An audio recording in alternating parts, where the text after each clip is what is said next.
Да, что ты хочешь передать всем людям, которые выставляют твое видео? Всем деткам, чтобы они жили долго и счастливо. Ой, спасибо, машалла. Мы помолимся за тебя. Муроҷиат дорум ба тамоми волидайно. Илтимос. Суратҳои кӯдакотонро намонед дар интернет. Ҳамин модари Ясир рӯзош хобутон намебарад. Ҳамин чиз лозим аст ба шумо. Кӯдаки шумо намонед полон этих грязных людей, которые могут использовать это фото. Худованд ҳамаи шуморо дар панош нигоҳ дорад. Ҳеҷ вақт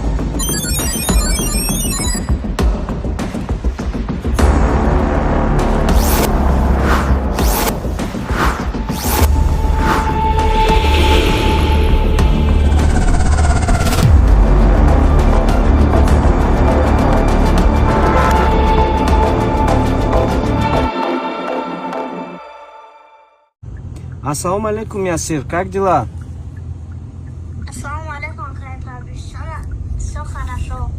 Да, что ты хочешь передать всем людям, которые выставляют твое видео?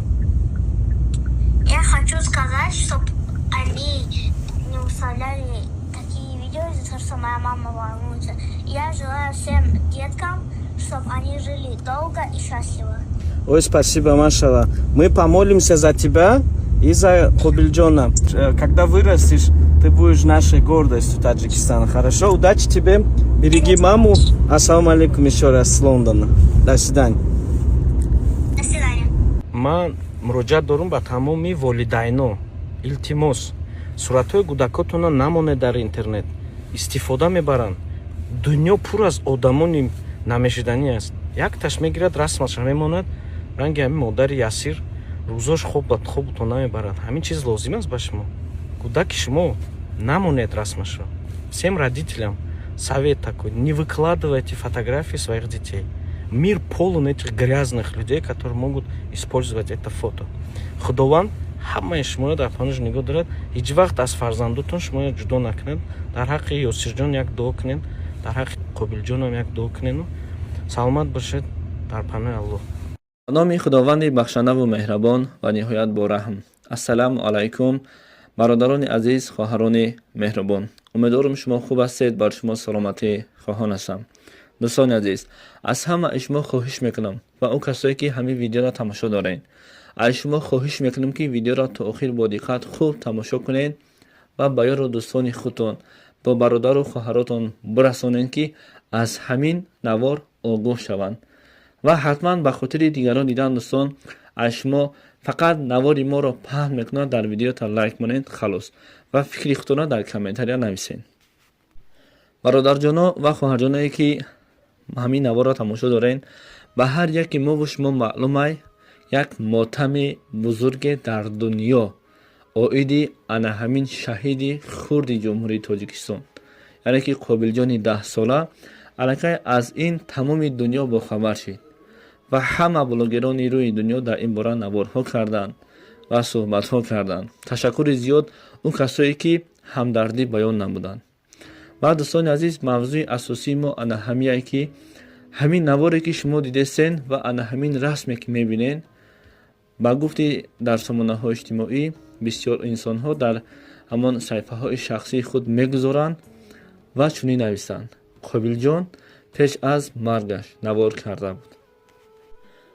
اما این نواری که شما در روی اکران دیده استودین، این نوار مربوطی ان همون کودک نیست. این خودی قابلجان نیست. این وحشه دیگه آدمه.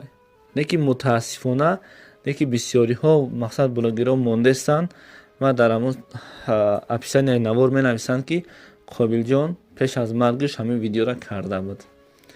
مقایسه کنین، شما این صورت به همان صورت مقایسه کنین، اینجا دو آدمه. نام ای قابلجان میشه، خداوند رحمتش کنه، شهید خردترین بود. و اینچنین انا همین شخصی که شما دیدین، این کودک یاسر نام داره. این کودک زنده های، این کودک نمرده های. نه که در اصل انا همین کودکی که شما در روی اکران میبینین، این کودک زنده های. و اینچنین همه این بلاگرایی که در صحیفه های شخصی خودشون چنین نوارها رو گذاشته هستند. بیاین بس کنیم. حتی بسای هر روز قپیدن، هر روز نوار قپیدن، هر روز به همین ویدیوهایی که ما میکنیم امروزها барои аудиторияи худмона боло кардан басай.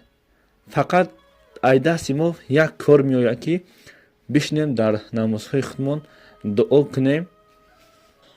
дуо барои падару модараш кунем. худованд падарша раҳмату мағфират кунад, гуноҳҳоша бигзара ва и додарчони мора, мақсад додарчаи хурди мора, худованд и гуноҳ надорад ки мо талаби мағфирати гуноҳш кунем.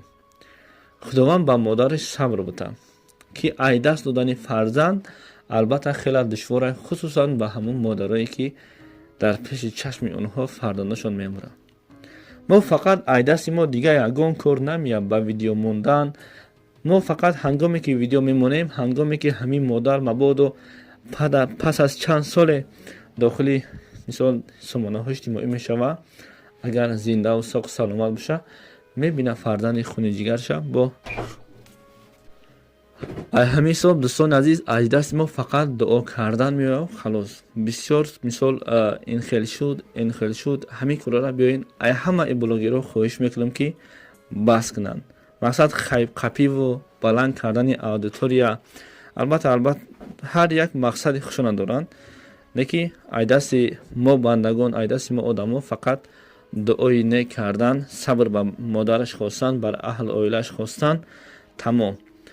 дигар мақсад хайп кардаву мақсад бо дар иҷо як кори асосӣ ҳастад ки коре нашавад ки бо нисбати ана ҳамин видеои шумо боз нисбати муҳоҷирон гапу чап зиёд шавад. ин буд мақсади ман, ин буд видеои ман барои ҳамон касое ки дар саҳифаҳои иҷтимоӣ шабакаи шахсии худшона доранд. боз як бор дигар илтимос мекунам ки ин кӯдак зинда ҳай, номуш Ясир ва ин шумое ки мондесен мегӯен ки пешаи маргаш буд. албатта ин хатои бузурги мову шумо ҳай.